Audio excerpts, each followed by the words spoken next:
Once upon a time, in a cozy little house, lived a playful puppy named Puddles. Puddles loved to run and jump, especially in muddy puddles. One sunny afternoon, after a big adventure, Puddles was very, very dirty. His fur was caked with mud, and he smelled a bit like wet earth.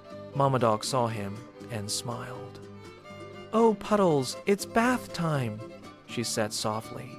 Puddles wagged his tail, but then he looked at the big tub with a little worry. Mama Dog filled the tub with warm water and lots of bubbly soap. She added a rubber ducky and a squeaky fish for Puddles to play with. Slowly, Puddles stepped into the warm water. Splash! Went the bubbles. He started to play with the ducky, splashing and giggling with joy. Mama Dog gently washed his fur until it was sparkling clean and smelled fresh. Puddles jumped out, shook himself dry, and felt wonderfully soft and happy.